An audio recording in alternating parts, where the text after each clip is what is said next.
ఒకటే మీకు చెప్పదలుచుకున్నా, ఇది సందర్భం కాదేమో, చెప్పాలని అవసరం లేదు నాకు తెలియదు, కానీ మీరు పడిన కష్టానికి, మీరు జరిగిన నష్టానికి ఖచ్చితంగా ఫలితము ఎవరి వల్ల అయితే మనకు నష్టం జరిగిందో, కష్టం జరిగిందో అది తిరిగి అయితే ఇవ్వాల్సిందే తప్పదు. మీకు జరిగినటువంటి కష్టాన్ని పూరించే బాధ్యత అయితే 100% నేను తీసుకుంటానని తెలియజేస్తాను. ఈరోజు మాట్లాడే సందర్భం కాదు. ఇక్కడ మన నియోజకవర్గంలో ఎన్నికల ఫలితాలకు సంబంధించి గతంలో కొంత బైరెడ్డిపల్లిలో మనం వెనకబడిన మాట వాస్తవమే. అయితే ఎన్నికలకు ముందు రోజు, ఎన్నికలు ఇంకా 3-4 రోజులు ఉండాలనగా అన్ని మండలాల కంటే మీరు ముందు పోయిన మాట కూడా వాస్తవం. ప్రతి మండలంలో కూడా మీరు అన్ని మండలాల కంటే ధీటుగా మంచి మెజార్టీ ఇక్కడ ఇవ్వబోతా ఉన్నారు. ఈ నియోజకవర్గం పూర్తిగా వైసీపీ వాళ్ళు కూడా వదిలేశారు, వాళ్ళ ఖాతాలో లేదు ఇది. పూర్తిగా దీన్ని కూడా ఈ పొలమనేరు, కుప్పాన్ని 2 వదిలే వాళ్ళు లెక్కలేసుకుంటున్నారు. కాబట్టి మనం ఎక్కడెక్కడ ఆలోచన కూడా ఈ నియోజకవర్గాల్లో మనం పెట్టుకోవాల్సిన పని లేదు. అదేవిధంగా రాష్ట్రంలో కూడా మళ్ళా 100కు 1000% చంద్రబాబు నాయుడు గారు ముఖ్యమంత్రి అవుతా ఉన్నారు.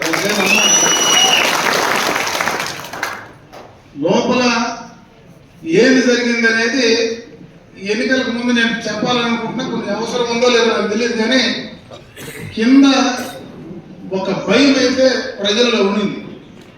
నేను ఎందుకు బయటపడలేకుండా అంటే ఇన్ని ఎన్నికల్లో చూసినాం, ఎన్నికలు అయిపోయిన తర్వాత ఆడాడ బయటకు వచ్చేస్తుంది. పోలింగ్ అయిన తర్వాత మరుసటి రోజు చెప్పేస్తారు, నేను దానికి వేసినా దీనికి వేసినా, ఇంటికాడ నీళ్లు పట్టుకునే చోటనో లేదా ఒకనో యాడో ఒక చోట బయట వచ్చేస్తా ఉంది.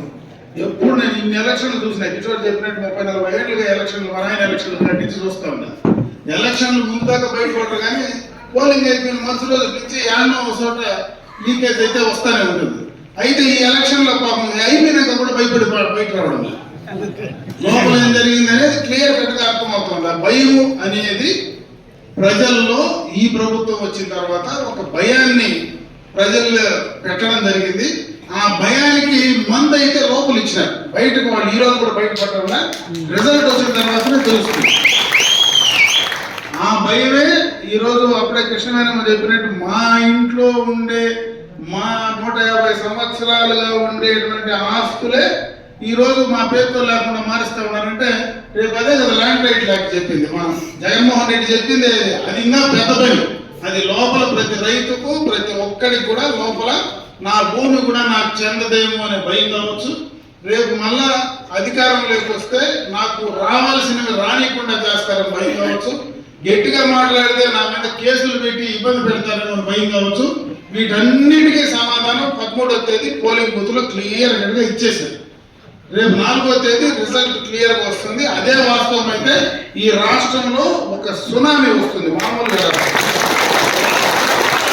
ఈరోజు మనం గెలిచేది కాదు, పుంగునూరు కూడా ఎత్తిపోయేది కాదు. అది కూడా ఎత్తిపోయే పరిస్థితి క్లియర్ కట్ గా ఉంది. ఎందుకంటే అక్కడ కూడా అదే రకమైనటువంటి భయం ఉంది. అక్కడ కూడా ఆడ క్యాండిడేట్ నువ్వా నేనా కాదు, ఏమి కొట్టాలా అంటే ఆ ఊర్లో ఎవడైతే దౌర్జన్యం చేస్తా ఉన్నాడో, ఎవడైతే మన భూములు పెరుక్కుంటా ఉన్నాడో, ఎవడైతే మన మీద కేసులు పెడతా ఉన్నాడో వాడిని కొట్టాలంటే ఆడ తలకాయ కొడితే ఈ దమ్ముగా ఉంటాడు అనేది ఒక కోణం అంతే. కాబట్టి దానికి సమాధానమే ఆడ చెప్తా ఉన్నారు, దానికి లింకే మన బైరెడ్డిపల్లిలో కూడా ఉండేది. 2 ఏళ్ళ తేడా.